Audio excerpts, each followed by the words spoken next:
আওয়ামী লীগ ফিরে আসবে, রাজনৈতিকভাবে ফিরে আসবে, ক্ষমতায় ফিরে আসবে এবং আগামীতে যে নির্বাচন, এটা কি ৫ বছর পরে হবে, মধ্যবর্তী নির্বাচন হবে, নাকি যেকোনো সময় হতে পারে, এটা উনি অবশ্য বলেননি। উনি যে কথাটি বলেছেন যে সামনে যে নির্বাচন আসছে সেই নির্বাচনে আওয়ামী লীগ অংশগ্রহণ করবে, দ্যাটস অল। সারা বাংলাদেশ এগুলো নিয়ে ভীষণ রকম আলোচনা চলছে। এই বিষয় নিয়ে আর নতুন করে কোনো কিছু বলার দরকার নেই। আমি যে বিষয় নিয়ে বলবো সেটা হলো মার্কিন যে ডিপ স্টেট, একটা অসমর্থিত খবরে আমরা যেটা দেখলাম যে মার্কিন যুক্তরাষ্ট্রের যে পররাষ্ট্রমন্ত্রী বা প্রতিরক্ষা বাণিজ্য মন্ত্রী কে একজন যেন, মার্কো রুবিও সম্ভবত, উনি সম্প্রতি ভারত সফর করেছেন।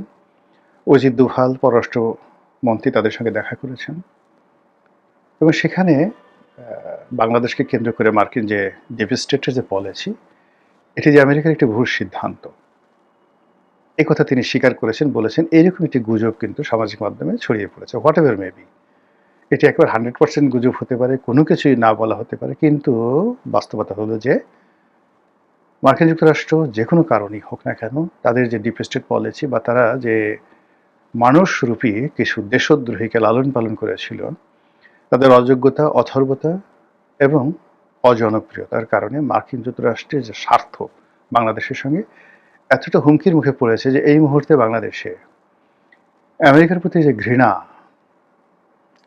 এরকম ঘৃণা রাজাকার আলবদরদের উপরও পড়েনি, এরকম ঘৃণা পাকিস্তানের উপরে হয়নি, এরকম ঘৃণা ভারতের উপরে হয়নি।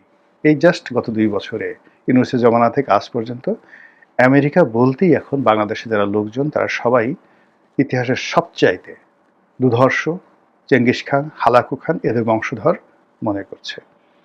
আর হালাকু খান, চেঙ্গিস খানের কোনো এজেন্টকে যদি আমজনতা পায়, বাগে পায়, তাহলে কিভাবে যে তারা ডলা দেবে, মরিচ ডলা দেবে, এটা বোঝার জন্য রকেট বিজ্ঞানী হওয়ার দরকার নেই।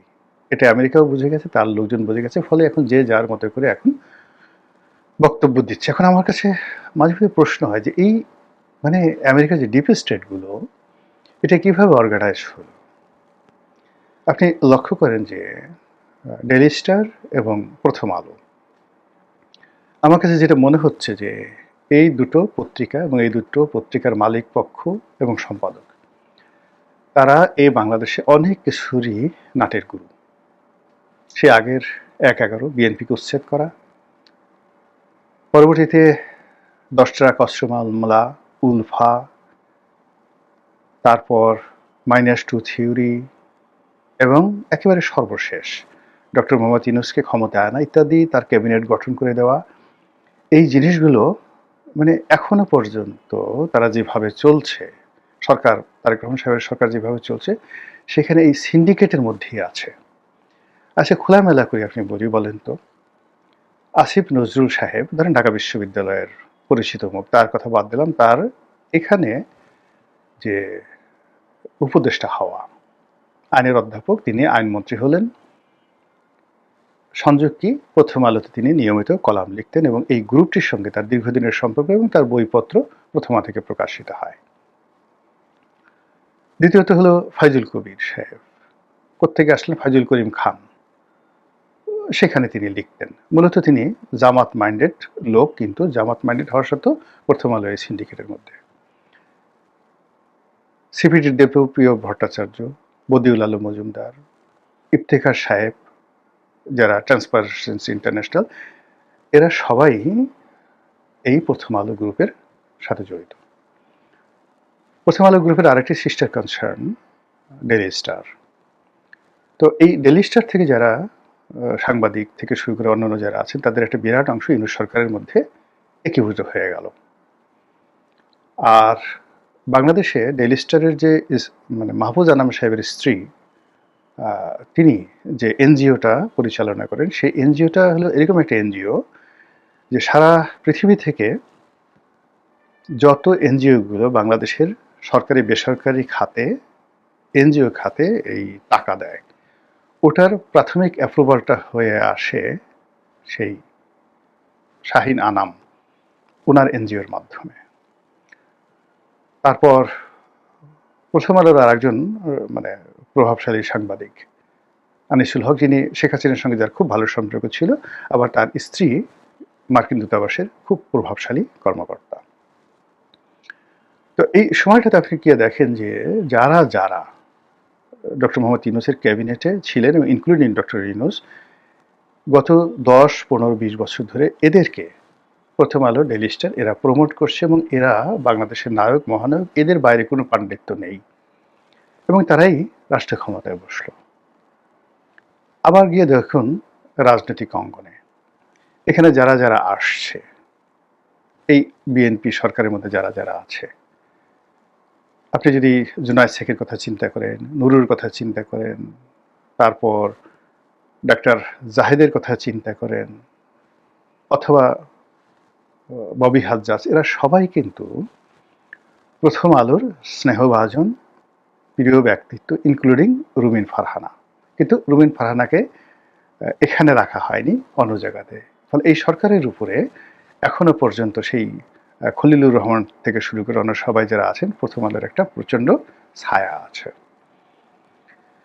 এখন এই যে প্রথম আলো, ডেইলি স্টার গ্রুপ, তাদের সঙ্গে আমেরিকার কি সম্পর্ক, ডিপ স্টেটের কি সম্পর্ক, এটা আগামী দিনে বোঝা যাবে। কিন্তু মূল ব্যাপার হলো এই মুহূর্তে বাংলাদেশে কিন্তু আবার সেই প্রথম আলো, ডেইলি স্টার বিরোধী যে প্রচারণা, এটা তুঙ্গে।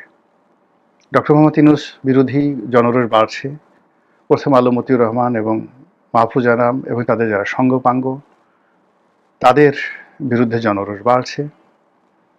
এবং যখন জেনারেল ওয়াকারুজ্জামান বৈঠক ডাকলেন ক্যান্টনমেন্টে, সেই ক্যান্টনমেন্টের বৈঠকে যে সমস্ত লোক গেলেন, তারাই ঘুরে ফিরে বিরোধী দল, তারাই ঘুরে ফিরে সরকারি দল, তারাই ঘুরে ফিরে ইউনূসের দল, তারাই এনসিপি, তারাই সমন্বয়ক, তারাই বিএনপি, তারাই সবকিছু। এবং একই মানে অনেকগুলো রসুন থাকে, সেই রসুনের গুলো কোয়া থাকে একটা, এরকম একটা পরিবেশ পরিস্থিতি আমরা গত 2 বছর ধরে দেখছি। কিন্তু চক্রান্ত যতই শক্তিশালী হোক বা পিছনে আমেরিকার যতই অর্থ থাকুক, বৃত্ত থাকুক, কিন্তু 18 কোটি মানুষকে মুগ্ধ করার, তাদেরকে নেতৃত্ব দেওয়ার যে একটা বিশেষ ম্যাগনেটিক পাওয়ার থাকে বা লাগে, এই ম্যাগনেটিক পাওয়ার যাদের আছে তারা কখনো দালালি করে না, তারা কখনো সেবাদাস হয় না, তাদের কখনো কারো কৃতদাস হতে হয় না। আবার অন্যদিকে যত বৃহৎ শক্তি আপনি হন, সেটা চেঙ্গিস খান, হালাকু খান, কিংবা ধরুন তৈমুর লং, নাদের শাহ, এরা সবাই সারা পৃথিবীর তছনছ করা মানুষ। আপনি এদের দক্ষিণ হস্ত হন, এদের দালাল হন, এদের কৃতদাস হন, কিন্তু আপনার যত কিছু হোক না কেন, আপনি কোনো অবস্থাতেই 18 কোটি মানুষের নেতা হতে পারবেন না, তাদেরকে পরিচালনা করতে পারবেন না, বা তাদের প্রিয়জন হতে পারবেন না। তাদের প্রিয়জন হওয়ার জন্য you might be a slave, just like Qutbuddin Aibak, Iltutmish, Ghiyasuddin Balban, ওনারা সবাই দাস ছিলেন। কিন্তু তাদের একটা গ্রেট মাইন্ড ছিল, অসাধারণ একটা মন ছিল, সততা ছিল, অসাধারণ পাণ্ডিত্য ছিল এবং সততা ছিল, ধর্মপরায়ণতা ছিল।